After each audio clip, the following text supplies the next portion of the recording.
요한복음 3장 16절 17절입니다. 우리 잘 아시는 그런 성경 구절인데요. 같이 읽겠습니다. 하나님이 세상을 이처럼 사랑하사 독생자를 주셨으니 이는 그를 믿는 자마다 멸망하지 않고 영생을 얻게 하려 하시니라. 하나님이 그 아들을 세상에 보내신 것은 세상을 심판하려 하심이 아니요 그로 말미암아 세상이 구원을 받게 하려 하심이라. 아멘. 네, 여러분, 우리는 몇 년에 한 번은 병원에서 정기 검사를 받습니다. 이 검사를 통해서 우리는 우리 몸에 병이 있는지, 우리가 여전히 건강한지를 확인할 수 있습니다. 오늘부터 저는 우리가 정말 구원받은 성도가 맞는지, 우리가 정말 하나님을 제대로 알고 있는지 정기 검사 차원에서 생각을 해보려고 합니다.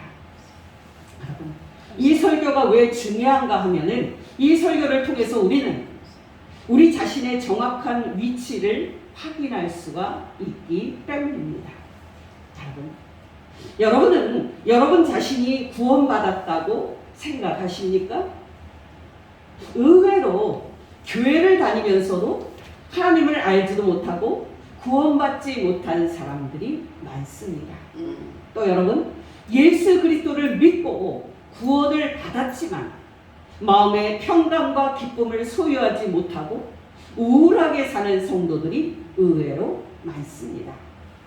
여러분이 오늘 제 설교를 들으시고 여러분 자신이 정말 구원받은 성도인지, 여러분이 하나님을 제대로 알고 있는지 점검해 보시기를 바랍니다. 여러분은 하나님을 어떤 분이라고 생각하십니까? 많은 사람들은 하나님을 진노하시는 분으로 생각합니다. 많은 사람들은 하나님을 분노하시는 분으로 생각을 합니다. 하나님을 이런 분으로 이해를 하게 되면 어떤 일이 일어납니까? 바로 사람들은 그들이 해야 하는 일이 진노하시는 하나님이 자신에게 진노를 쏟아붓지 못하도록 하나님을 진정시키는 일이라고 생각을 합니다. 바로 이것이 세상에 있는 모든 종교에서 신에 대해서 갖고 있는 생각입니다. 여러분, 바로 이것이 이방 종교의 핵심입니다. 그들은 문제가 생겼다고 하면은 신이 노했다 하고 생각을 합니다. 그러면서 어떻게 신을 달랠 것인지, 어떻게 신을 만족시킬 것인지 방법을 찾다가 그 방법으로 신에게 제물을 바칩니다. 여러분은 혹시 하나님을 이런 분으로 생각하고 있지는 않습니까? 여러분은 하나님이라는 이름을 들을 때 어떤 생각이 드십니까? 여러분은 하나님이라는 이름을 들을 때 기쁘십니까? 아니면 불편함과 거부 반응을 느낍니까? 놀랍게도 하나님의 이름을 들을 때 불편함과 또 두려움을 갖는 성도들이 많다는 사실입니다. 하나님의 이름을 들으면 본능적으로 하나님을 진노하시는 분으로, 분노하시는 분으로 생각하는 성도들이 많다는 사실입니다. 만약에 여러분이 하나님을 그런 분으로 알고 있다면 여러분은 하나님을 만난 적이 없는 사람이거나 영적으로 심히 병들어 있는 사람일 것입니다. 여러분, 우리가 하나님에 대해서 얼마나 잘못된 생각을 갖고 있는지 모릅니다. 그 예를 말씀드립니다. 여러분, 우리는 우선 하나님을 진노하시는 분으로 못을 박습니다. 그러면 여러분, 우리에게 필요한 일은 뭡니까? 바로 어떻게 하면 하나님의 진노를 우리가 진정시켜드릴 것인가? 어떻게 하면 우리가 분노하신 하나님을 만족시켜드릴 것인가가 될 것입니다. 이런 상황에서 우리는 예수 그리스도를 믿게 됩니다. 예수님은 하나님의 아들입니다. 예수님은 십자가에서 우리 죄 대신에 진노를 받으심으로 하나님의 진노를 풀어드린 큰 분입니다. 제가 지금 말씀드리는 요지는 무엇인가 하면은 우리는 하나님과 예수 그리스도를 대비시켜서 이해하는 경향이 있다는 사실입니다. 풀어서 말씀을 드리면 하나님은 우리를 향해서 진노를 쏟아붓기 위해서 항상 노하고 계십니다. 그때 우리는 예수님이 하나님의 아들이니까, 또 예수님이 우리 죄를 지고 십자가에 죽으심으로 하나님의 진노를 대신 받으셨으니까 하나님의 진노가 우리에게 향하지 않도록 하나님의 진노를 풀어드릴 수 있다고 생각하고 예수님을 믿습니다. 여러분은 혹시 믿음을 이렇게 생각하고 있지는 않으십니까? 자, 여러분, 더 쉽게 말씀을 드리면 우리는 기도할 때 예수님의 이름으로 기도합니다 라고 말하면서 기도를 끝냅니다. 여러분, 성도들은 그 뜻을 하나님, 내가 하나님의 아들 예수님을 믿으니까 나에게 진노하지 마옵소서. 하나님, 내가 하나님의 아들 예수님을 믿으니 나에게 축복하옵소서 라고 이해를 합니다. 일반적으로 아버지는 아들의 말과 간청을 100% 들어줍니다. 그러니까 우리가 예수님을 믿을 때는 예수님께 당신께서 하나님의 아들이시지 않으십니까? 하나님께 중간에서 잘 말씀을 해주셔서 나에게 하나님의 진노가 임하지 않도록 역할을 좀 해주세요. 그런 의미로 예수님을 믿는 경향이 있습니다. 우리가 예수님을 믿는 이유는 이럴 경우에 명확합니다. 하나님의 아들이신 예수님이 우리의 죄 대신에 십자가에서 사형당하시고 죄값을 갚으셨으니까 예수님이 하나님과 우리 사이에서 중간 역할을 하실 수 있다고 생각을 합니다. 일은 이런 방식으로 일어납니다. 우리가 예수님께 의지를 하면 예수님은 하나님께 우리를 위해서 이렇게 간구를 해주십니다. 하나님, 이 사람들은 내가 십자가에서 대신해서 죽은 사람들입니다. 이 사람들을 죽이지 마시고 심판하지 마시옵소서. 여러분은 혹시 하나님과 예수님을 이렇게 대비를 시켜서 이해하고 있지는 않습니까? 여러분께 분명히 말씀을 드리거니와 하나님과 하나님의 아들 예수님을 이렇게 이해하는 것은 하나님을 모독하는 것이고 하나님을 제대로 안 적이 없는 것을 보여주고 있는 겁니다. 이런 식의 이해는요, 더 확장이 됩니다. 여러분, 지난주에도 말씀을 드렸는데 우크라이나의 한 성도는 이렇게 기도를 했습니다. 마리아, 하나님의 어머니시여, 우리 조국을 지키시고 축복해 주시옵소서. 여러분, 예수님은 하나님과 동등한 하나님의 아들이십니다. 그런 의미에서 예수님도 하나님이십니다. 근데 여러분, 이 우크라이나 여성의 그 기도에서 무엇이 문제입니까? 바로 하나님이신 예수님의 육신의 어머니인 마리아에게 기도를 한다는 사실입니다. 이 세상에서 가장 강력한 부탁은 어머니가 아들에게 하는 부탁입니다. 여러분, 어머니가 하는 부탁을 어느 아들이 거절하겠습니까? 여러분, 이 여성의 기도는, 이 여성도의 기도는 바로 이런 뜻입니다. 여러분, 앞에서 말씀을 드렸듯이 하나님의 진노가 우리에게 향하지 않도록 하는 최선의 방법은 하나님의 아들이신 예수님께 부탁하고 예수님을 믿는 겁니다. 그러나 여러분, 인간적으로 보면 이 방법도 불안합니다. 왜냐하면 잠금 장치도 이중 장치가 있듯이 열쇠도 그 열쇠가 잘 작동하도록 안전 장치가 하나가 더 있을 필요가 있습니다.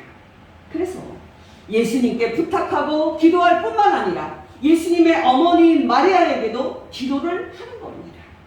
하나님의 아들이신 예수님이 하나님과 우리 사이에서 역할을 해 주시겠지만 만약에 혹시 예수님이 그 역할을 안 하신다고 하면 큰일이 아닙니까? 그때를 대비해서 확실한 안전장치가 필요한데 바로 그게 예수님의 어머니인 마리아입니다. 우리가 마리아에게 기도를 하면 예수님의 어머니인 이 마리아는 우리를 위해서 예수님께 부탁을 해 주십니다. 아들 예수야, 내가 엄마로서 부탁을 하는데 이 사람들에게 하나님의 진노가 향하지 않도록 네가 역할을 좀 해다오. 네가 하나님의 아들이니까 하나님은 너의 부탁을 들어주지 않겠니? 이런 심리가 소위 동방정교회, 러시아 정교회를 다니는 성도들에게 있는 믿음입니다. 여러분들이 갖고 있는 믿음이 혹시 이런 믿음은 아닙니까? 여러분은 혹시 하나님을 여러분을 향해서 진노하시는 분으로 이해를 하고 있고 하나님의 아들이신 예수님을 하나님의 진노가 여러분에게 향하지 않도록 하나님의 진노를 십자가에서 나 대신, 우리 대신 풀어드리는 분으로 이해하고 있지는 않습니까? 여러분에게 분명히 말씀을 드리건대 여러분이 하나님과 하나님의 아들 예수님을 이렇게 이해를 하는 것은 하나님을 제대로 알고 있는 것이 아닐 뿐만 아니라 하나님의 심히 모독하고 있는 겁니다. 이런 생각을 더 확장해서 말씀을 드립니다. 여러분, 예수 믿는 성도들 중에는 하나님께 회개하는 것을 지나치게 집착하는 분들이 의외로 많습니다. 이 성도들은 기도할 때마다 자신의 내면을 쳐다보면서 하나님께 회개하지 않은 죄가 어디 있나 하고 샅샅이 이제 찾기에 여념이 없습니다. 이런 심리 밑에는 회개하지 않으면 하나님이 용서해 주지 않고 또 회개하지 않고 남아있는 죄가 있다면 그 죄 때문에 하나님의 진노로 지옥에 갈 수 있다는 불안함이 깔려 있습니다. 여러분은 혹시 이런 병적인 마음으로 회개하는 것에 집착을 하고 있는 사람은 아닙니까? 여러분, 어떤 성도들은 예수 그리스도의 피를 주문 외듯이 반복적으로 외치면서 그 피를 강박적으로 말하는 사람들이 있습니다. 그 심리 밑에도 예수 그리스도의 피만이 하나님의 진노가 우리에게 향하지 않도록 만들 수 있다는 믿음이 깔려 있는데, 여러분, 예수 그리스도의 피를 그렇게 주문식으로 사용하는 것은 하나님과 하나님의 아들 예수님을 제대로 알고 있는 것이 아님을 알고 계십니까? 여러분께 분명히 말씀을 드리건대 회개에 강박적으로 매달리거나 예수 그리스도의 피를 주문식으로 반복해서 말하는 것은 하나님을 제대로 알고 있는 것이 아닐 뿐만 아니라 하나님을 모독하고 있는 행위입니다. 지금 한국교회 안에는 하나님과 하나님의 아들 예수님을 제대로 알지 못해서 하나님의 진노 때문에 죄책감에 시달리고 또 우울증에 시달리는 분들이 얼마나 많은지 모릅니다.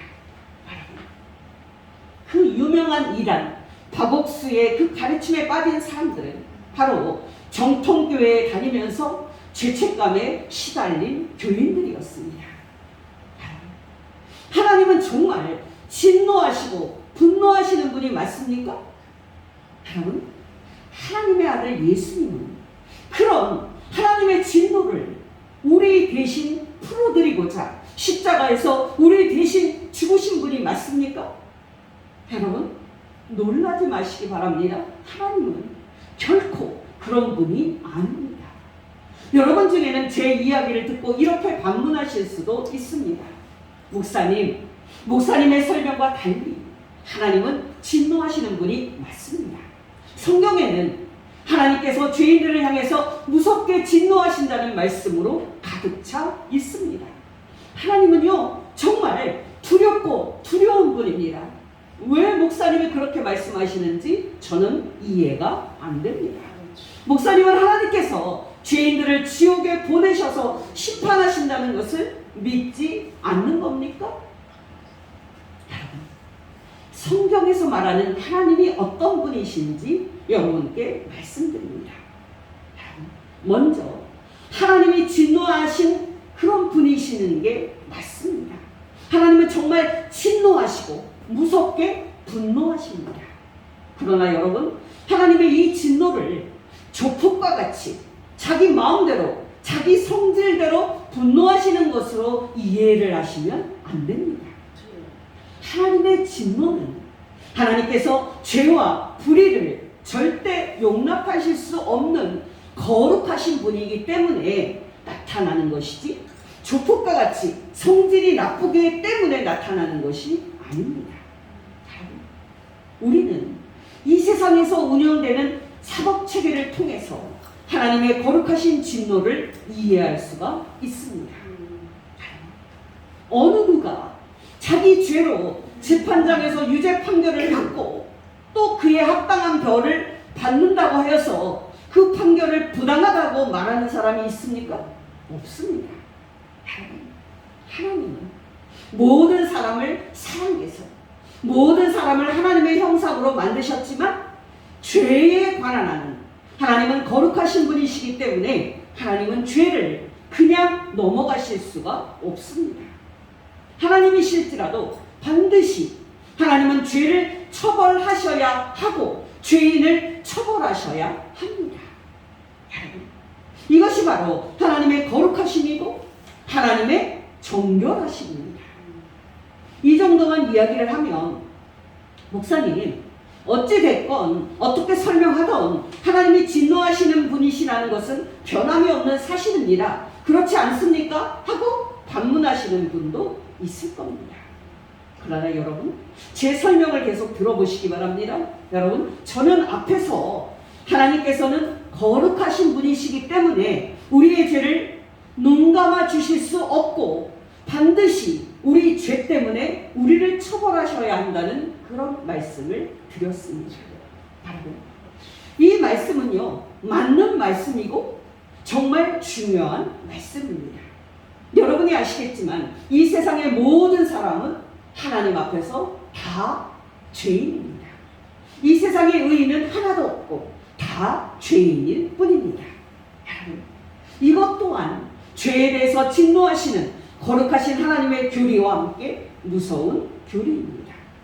여러분 중에 여러분 자신이 죄인이라는 사실을 깨닫고 두려움에 떨어진 적이 있습니까? 만약에 없다면 여러분은 하나님을 만난 적이 없는 사람일 뿐만 아니라 구원받지 못한 사람일 것입니다. 또 여러분 중에 여러분 자신이 거룩하신 하나님의 진노와 심판의 대상이라는 그 사실을 깨닫고 지옥에 갈까봐 무서워서 떨어진 적이 있습니까? 만약에 없다면 여러분은 하나님을 제대로 안 적이 없는 사람일 뿐만 아니라 구원받지 못한 사람일 것입니다. 이제 이야기를 다른 관점에서 풀어드리도록 하겠습니다. 이 시점에서 우리의 질문은 이것입니다. 바로 우리가 어떻게 하면 하나님의 진노의 대상에서 벗어날 수 있는가 하는 겁니다. 여러분, 우리가 어떻게 하면 하나님의 진노의 대상에서 영원히 벗어날 수 있겠습니까? 우리가 정말 거룩하신 하나님의 진노에서 벗어나려면 무엇을 해야 하는 겁니까? 여러분, 이 질문에 대한 대답에서 진짜 종교와 가짜 종교가 갈립니다. 정말 이 질문에 대한 대답에서 진짜 믿음과 가짜 믿음이 갈립니다. 여러분, 단도직입적으로 말씀을 드리면 가짜 종교와 가짜 신앙은 진노하시는 하나님을 진정을 시키려면 우리가 무엇을 해야 한다고 말합니다. 무엇을 해야 한다고. 근데 여러분, 이미 죄인으로 입증된 사람이 무엇을 할 것이 있겠습니까? 하나도 없습니다. 오직 자신이 지은 죄 때문에 죄인이라고 선고를 받고 그 죄 때문에 처벌을 받고 지옥에 가는 것. 그 외에는 다른 도리가 없는 겁니다. 여러분, 바로 이것이 우리 인간의 비극이고 모든 사람이 처한 위기인 겁니다. 여러분, 생각해 보십시오. 아무리 큰 문제가 있을지라도 우리가 해결할 방법이 있다면 그거는 문제가 아닙니다. 그러나 이 죄의 문제, 이 심판의 문제는 우리가 해결할 수 있는 문제가 아닙니다. 우리는 오직 죄를 지은 사람이기 때문에 이제 하나님으로부터 유죄 판결을 받고 이제 그 죄 때문에 처벌을 받아서 지옥에 가는 것 외에는 다른 도리가 없는 그런 상태인 겁니다. 여러분, 우리가 어떻게 하면 하나님의 거룩하신 진노에서 우리가 벗어날 수가 있습니까? 다시 말씀을 드리지만 하나님의 진노를 피하기 위해서 우리가 할 수 있는 것은 불행하게도 하나도 없습니다. 여러분 중에는 재판장 되시는 하나님 앞에 눈물을 흘리면서 살려달라고, 용서해달라고, 울며 불며 매달리면 되지 않겠느냐고 생각하시는 분도 있을 겁니다. 이렇게 말씀드리기 미안합니다만은 이 일은 우리가 하나님 앞에서 운다고 해결될 일이 아닙니다. 왜 그런지 아십니까? 앞에서도 말씀을 드렸지만 죄를 지은 사람은 하나님으로부터 반드시 처벌을 받아야 하기 때문입니다. 다시 말씀을 드리지만 죄는 반드시 처벌되어야 하기 때문입니다. 그것이 거룩하신 하나님이 정하신 의로운 법입니다. 여러분, 찬송가 544장 1절에는요 이런 가사가 나옵니다. 울어도 못하네, 눈물 많이 흘려도 겁을 얻게 못하고 죄를 씻지 못하니 울어도 못하네. 재판장 되신 하나님 앞에 바짓가랑이 붙잡고 잘못했습니다, 살려주세요 라고 하면서 눈물을 흘린다고 이 죄의 문제가 해결될 일이 아닙니다. 왜 그렇습니까? 이 죄는 반드시 처벌을 받아야 하고 죄인은 반드시 그 죄 때문에 처벌을 받고 지옥에 가는 것이 하나님께서 정하신 공의이기 때문입니다. 2차 대전 때 이런 일이 있었습니다.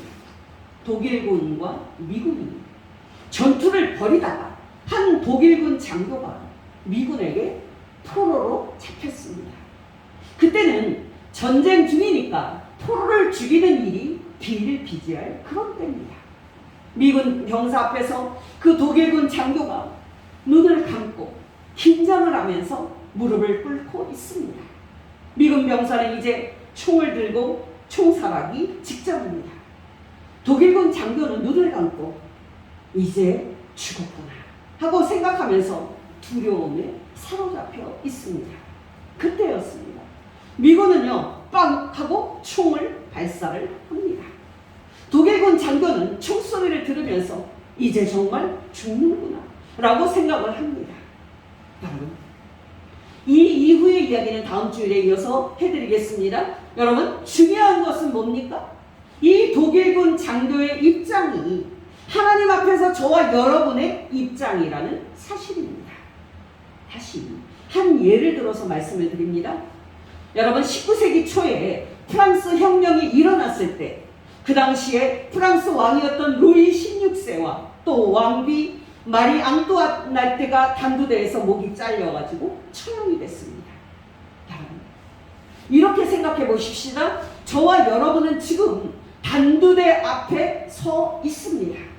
이제 재판장이 저와 여러분에게 우리가 지은 죄를 열거하면서 유죄 판결을 내릴 겁니다. 그리고 이어서 저와 여러분은 단두대 위에 목을 올려놓고 처형을 당하게 될 것입니다.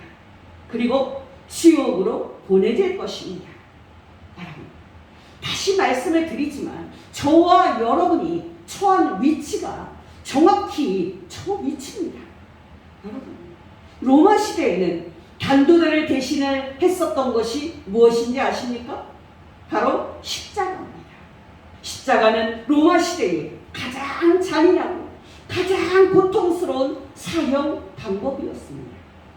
저와 여러분이 우리 앞에 서 있는 나무 십자가 위에 선채로 목숨이 붙어있는 그 산채로 못 박혀 달리게 되기 직전인 것이 다시 말씀을 드리지만 저와 여러분의 위치입니다. 이것이 우리 인간의 비참함이고 절망입니다. 여러분은 어떠십니까? 여러분은 여러분 자신이 하나님의 거룩하신 진노의 대상이라는 그 사실을 깨닫고 소스라치게 놀라서 단맛을 잃고 슬픔에 빠진 적이 있습니까? 여러분 자신이 죄인이기 때문에 하나님의 진노를 받아서 지옥에 갈 대상이라는 그 사실을 깨닫고 두려움에 잠을 못 잔 그런 적이 있습니까? 만약에 없다면 여러분은 하나님을 만난 적이 없는 사람일 뿐만 아니라 구원받지 못한 사람일 것입니다.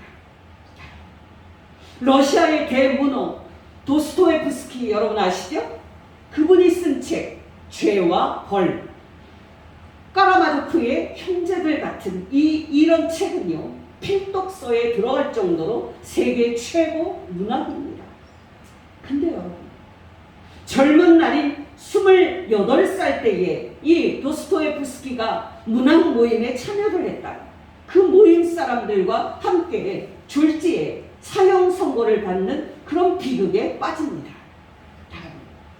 물론 그는 총살 직전에 정말 직전에 기적적으로 살아나는데요. 그는 죽음의 문턱까지 갔다 온 일로 인해서 너무 충격을 받아서 거의 평생 간질 발작을 안고 살았습니다. 그리고 그와 함께 죽음의 문턱까지 갔었던 동료들은 그 충격과 공포로 인해서 그들의 그 20대의 머리카락이 백발이 될 정도였습니다. 여러분은 죽음의 공포를 아십니까? 여러분은 지옥의 공포를 아십니까? 여러분은 여러분 자신이 여러분의 죄 때문에 거룩하신 하나님으로부터 진노받을 대상인 것을 알고 두려움에 떨었던 적이 있습니까? 여러분은 여러분 자신이 여러분의 죄 때문에 하나님의 진노를 받고 지옥에 갈 대상인 것을 알고 슬픔 가운데 절망한 적이 있습니까? 여러분 자신을 점검해 보시기 바랍니다. 여러분, 성경은 저와 여러분이 하나님 앞에서 죄인이라고 분명히 말하고 있습니다. 여러분, 성경은 저와 여러분이 죄인이기 때문에 하나님의 심판받고 지옥 갈 대상이라고 분명히 말하고 있습니다. 로마서 3장 9절에서 10절. 그러면 어떠하냐? 우리는 나으냐? 결코 아니라. 유대인이나 헬라인이나 다 죄 아래 있다고 우리가 이미 선언하였느니라. 기록된 바 의인은 없나니 하나도 없으며. 로마서 3장 19절. 우리가 알거니와 무릇 율법이 말하는 바는 율법 아래 있는 자들에게 말하는 것이니 이는 모든 입을 막고 온 세상으로 하나님의 심판 아래에 있게 하려 함이라. 로마서 3장 23절. 모든 사람이 죄를 범하였음에 하나님의 영광에 이르지 못하더니. 로마서 6장 23절 상반절. 죄의 삭은 사망이요. 히브리서 9장 27절. 한 번 죽는 것은 사람에게 정해진 것이요 그 후에는 심판이 있으리니. 여러분, 오늘은 우리 인간이 하나님 앞에서 어떤 문제와 어떤 위기를 겪고 있는지 말씀을 드렸습니다. 여러분은 이 설교를 듣고 집으로 돌아가신 후에 일주일 동안 어떻게 하면 여러분이 하나님의 진노에서 벗어날 수 있는지를 생각해 보시기를 바랍니다. 그리고 여러분이 아직도 여러분에게 있는 죄를 알지 못하고 여러분 자신이 죄인인 것을 모르고 있다면 하나님께 깨닫게 해달라고 기도하시기 바랍니다. 부디 하나님께서 여러분에게 여러분이 죄인인 것을 깨닫게 하시고 여러분이 하나님의 진노의 대상인 것을 알고 정말 두려움을 느끼는 그런 사람 되기를 예수 이름으로 축원합니다. 기도하겠습니다. 하나님 아버지, 오늘 우리에게 우리가 알아야 할 첫 번째 진리인 죄인의 교리와 심판의 교리와 지옥의 교리를 가르쳐 주셔서 진심으로 감사를 드립니다. 하나님 아버지, 우리 중에 교회를 다니지만 몸만 왔다 가고 아직도 자신이 죄인임을 모르는 분들이 있습니까? 하나님께서 성령으로 깨우쳐 주셔서 자신이 하나님 앞에 죄인이며 심판받아 지옥에 갈 대상임을 알게 하시사 정말 두려움을 느끼는 사람이 될 수 있게 하옵소서. 하나님 아버지, 이 두려움을 느껴야 우리가 정말 하나님이 어떤 분이신지 알 수 있겠사오니 아직 하나님을 만나지 못하고 아직 하나님을 알지 못한 분들에게 성령으로 이 두려움을 주시고 성령으로 자신이 절망에 빠진 죄인임을 알게 하옵소서. 예수님의 이름으로 기도합니다. 아멘. 아멘.